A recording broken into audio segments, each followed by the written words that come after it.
सोमवार की शुरुआत हो चुकी है और बाजार में फिर से एक्शन शुरू। ऐसे में हर निवेशक के मन में एक ही सवाल, आज किन स्टॉक्स पर नजर रखें? आइए जानते हैं आज के टॉप स्टॉक्स और मार्केट के बड़े मौके। अगर चैनल को सब्सक्राइब नहीं किए हो तो कर लो, यहाँ डेली अपडेटेड मिलता है। सुबह बाजार ने जैसे ही कारोबार शुरू किया, माहौल डर से भरा हुआ था।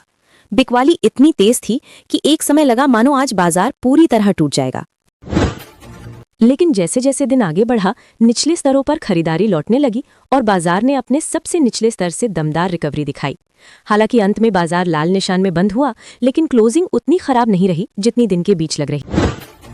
सेंसेक्स 703 अंक टूटकर 76,848 पर बंद हुआ, जबकि निफ्टी 208 अंक गिरकर 23,843 पर ठहरा।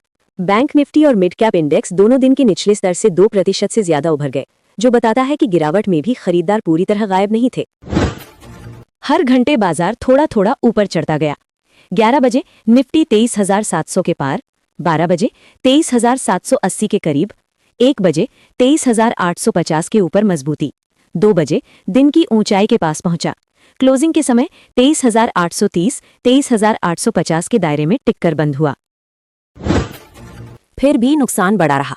निफ्टी के 50 में से 38 शेयर लाल निशान में बंद हुए। सबसे ज्यादा दबाव ऑटो शेयरों पर दिखा, जहां कैफे नॉर्म्स और दिल्ली ईवी पॉलिसी की चिंता से मारुति 5% टूट गया। दूसरी ओर कुछ सेक्टरों ने चमक दिखाई। ब्रेंट क्रूड $103 के करीब पहुंचने से अपस्ट्रीम ऑयल कंपनियों में तेजी आई, जबकि डाउनस्ट्रीम कंपनियां दबाव में रहीं। MCX ने रिकॉर्ड हाई छुआ और 3% से ज्यादा चढ़ा। पूर्व अंकरा मजबूत Q4 अपडेट के दम पर करीब 10% उछला। हीट वेव फोरकास्ट ने AC कंपनियों को ठंडक नहीं, तेजी दी। वोल्टास करीब 4% चढ़ा। वहीं HDFC लाइफ निफ्टी का टॉप गेनर बना, लेकिन दर्द भी कम नहीं था। ज्योति CNC लगभग 4.5% टूट गया, क्योंकि फ्रेंच अथॉरिटीज ने उसकी सब्सिडियरी पर जांच शुरू की। स्विगी भी करीब 4% फिसला। वहीं दूसरी तरफ जब पूरा बाजार दबाव में था, तब टाटा केमिकल्स ने निवेशकों को चौंका दिया। सोमवार को शेयर करीब 11% उछला, मार्च 2024 के बाद का सबसे बड़ा एक दिनी उछाल। पिछले 8 में से 6 सत्रों में बढ़त के साथ शेयर लगभग 32% चढ़ चुका है। इस तेजी की बड़ी वजह टाटा सन्स की संभावित लिस्टिंग को लेकर बढ़ती उम्मीदें हैं।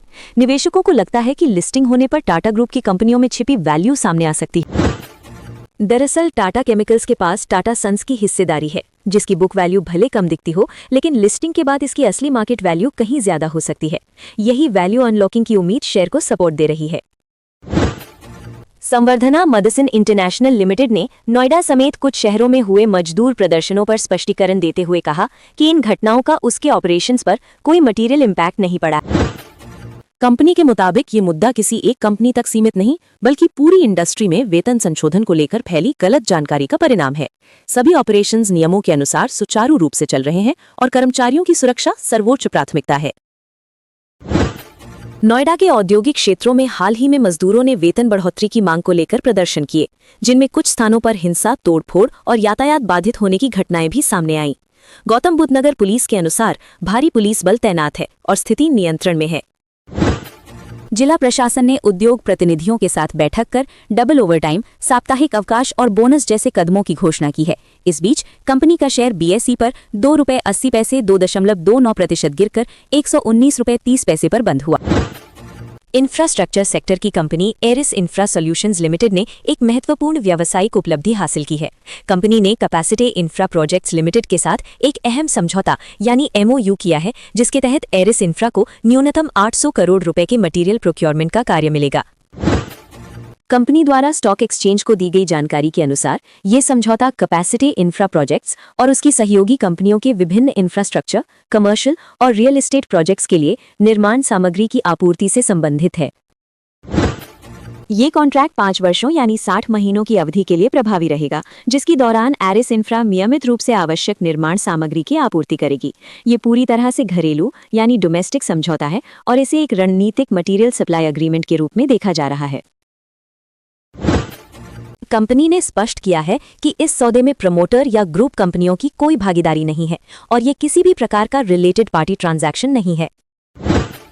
विशेषज्ञों के अनुसार 800 करोड़ रुपए का ये ऑर्डर कंपनी की ऑर्डर बुक को मजबूत करेगा और आगामी वर्षों में रेवेन्यू ग्रोथ को समर्थन दे सकता है। साथ ही ये साझेदारी एरिस इंफ्रा सॉल्यूशंस की इंफ्रास्ट्रक्चर सेक्टर में स्थिति को और सुदृढ़ करने में सहायक साबित हो सकती है। Swaraj engines limited Q4 FY26 के नतीजे पेश किए हैं। मुनाफा नेट प्रॉफिट 45.4 करोड़ रुपए से बढ़कर 54.6 करोड़ रुपए। रेवेन्यू 454.2 करोड़ रुपए से बढ़कर 545.8 करोड़ रुपए, लगभग 20। ईबिटा 62 करोड़ से बढ़कर 75 करोड़ रुपए। EBITDA margin 13.7%। कंपनी ने 110 रुपए प्रति शेयर डिविडेंड का ऐलान किया है, जो निवेशकों के लिए सकारात्मक संकेत है।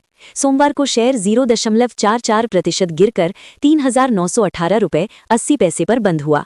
शॉर्ट टर्म में हल्का दबाव दिखा, लेकिन मजबूत फंडामेंटल्स और डिविडेंड के चलते स्टॉक पर निवेशकों की नजर बनी हुई।